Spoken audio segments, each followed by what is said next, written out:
Hey everyone, it's Aesah, and welcome to my video on how to use Data Explorer. For this video, I'm going to use MetaTFT's Data Explorer. If you watch my older content, I like tactics.tools still. However, I think MetaTFT is a little bit more powerful, so these days I prefer to use it. Why should we use Data Explorer? There are a lot of misleading stats if you don't use it. I think one of the most biggest examples is if we just look at overall items. This is kind of every single item in the game, sorted by their average placement, pretty much. But let's just look at artifacts. You can see Flicker Blaze, Manzane, and Indomitable at the top. I think a really common situation is, let's say you're playing the Battle Academia Prodigy comp, carrying Yuumi, very popular comp. I made a video on this recently, if you need to check that out.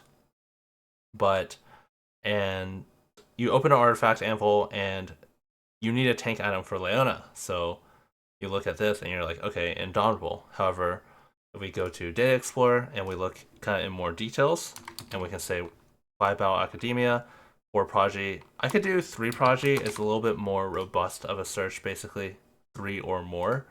That'll kind of just capture more data. It honestly doesn't matter for this one because there's enough if I do 4 or more. Still plenty of games. But sometimes you'll want to capture more variants of the comp as well. And we have 3 items on our Leona, and we go to items, and we can go over here and look at her artifacts. We can actually see Indomitable is out of her 6 main, out of like the 6 main tank artifacts, if we include Mogul's Mail, but even if we don't include this one because it's kind of a econ one, Indomitable is actually the worst performing artifact. Every unit is going to be different, so that's why kind of using Explorer in order to see that unit in their best setup is going to be valuable. For Leona, honestly, you don't really need to do this that much because she's not played in that many comps.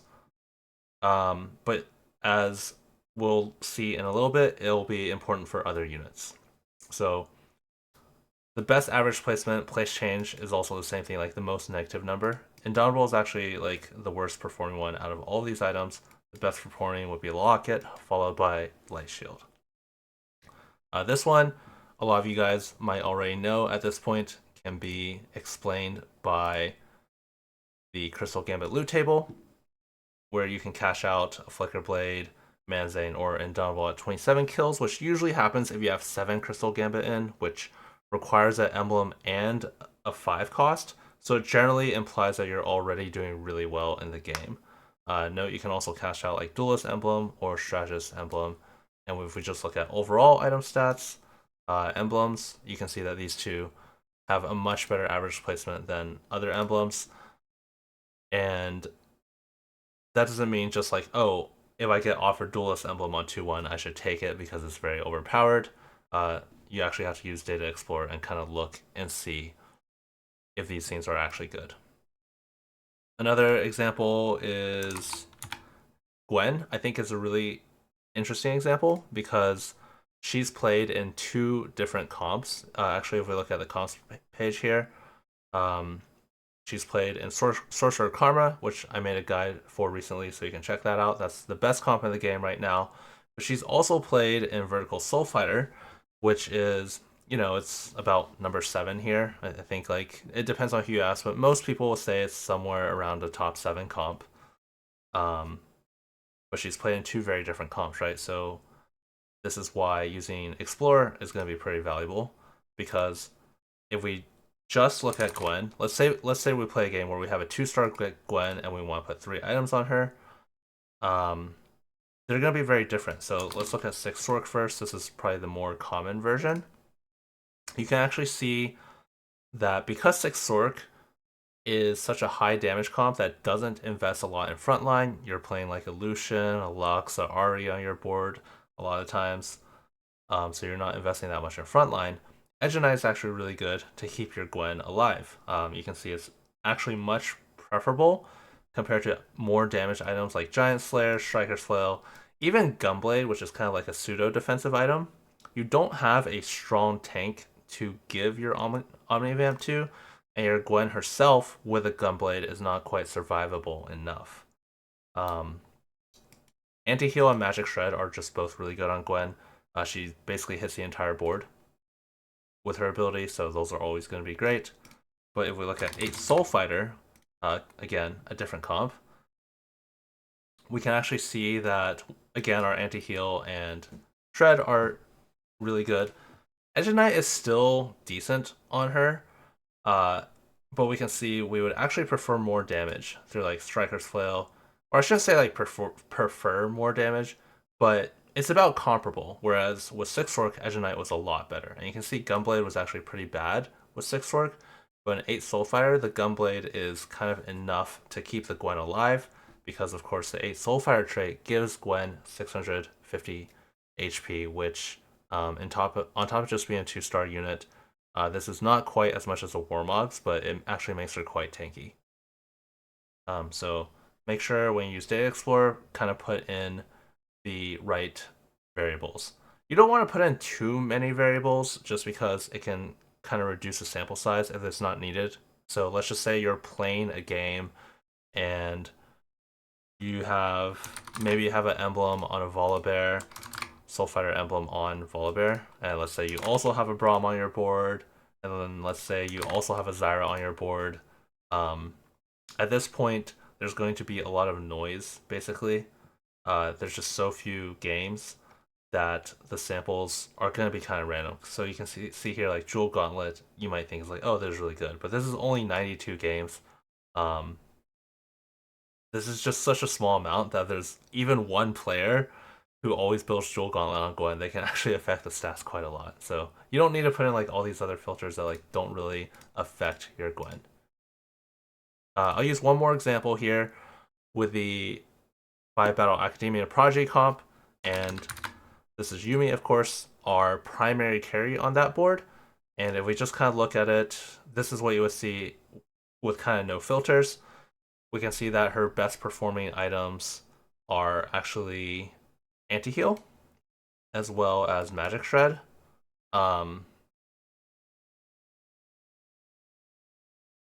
Yeah, like we can see these perform like really well.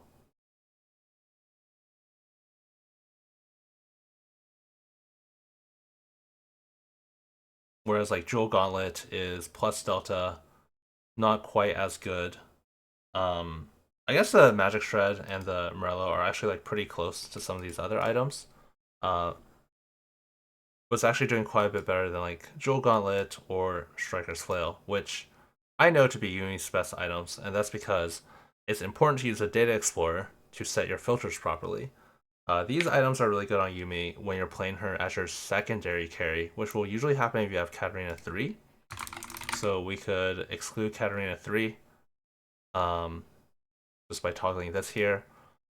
And now this is a lot more indicative of the Battle Academia Prodigy comp level 8 board that we want to play around. You can actually see that if we have our support items, Voice Staff, Magic Shred, and Anti-Heal on Yumi, they're actually performing quite poorly. You would much rather have your real damage items on Yumi, the best items being Striker's Flail and Jewel Gauntlet combo. And then your third item, Gunblade's great, but you could have a damage item, Death Cap, Archangels, these are all going to be fine as well. You could also do this instead of excluding Katarina. I could also probably put in 5 Battle Academia and like 4 Prodigy. I would do 4 or more just to be a little bit more robust with a search. And that'll kind of accomplish similar goals, right? Like you can see Voice Staff and Morello, once again, not doing nearly as good as the real damage items. You can kind of figure out a lot of these that I talked about just using your intuition about the game. So if you're playing like this comp, you mean your primary carry, you want your most powerful items on her. With Gwen, Sorks, if you don't have a strong tank to buff up with Gunblade, or if she's just going to die very quickly in 6 Sork, Gunblade's not going to be that good. But in Soul Fighter, where she's kind of tanky enough that the Gunblade's enough to keep her alive, as well as buffing up a strong tank with your set, then it has a lot of value there.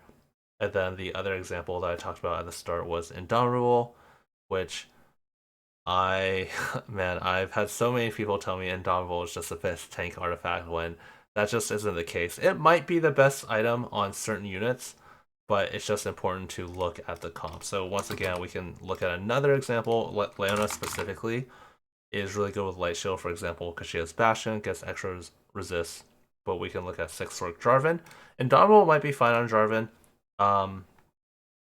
We can actually see artifacts in general just aren't that good on Jarvan, because anytime you have an artifact, you're investing something in it, you're giving up an opportunity cost of something else, maybe a gold augment, for example. But we can see Indomitable it's like fine. It's equally as good as like Hole Crusher or Locket, but it's not as good as Light Shield. Um, Horizon Focus is more of a damage one, but that's like Horizon. It's yeah, I guess like Light Shield would be the best pure tank one on Jarvan. This sample is honestly kind of low. It's only 1,000 games, so I could go Gold Plus. That shouldn't affect things too much. People should be playing them pretty similarly. And we can see, yeah, Light Shield is still the best out of the tank items on Jarvan. So, yeah, in conclusion, use your data filters, use Data Explorer to get kind of a more in-depth look of the stats. If you have any comments or questions, let me know in the Discord, and thank you for watching.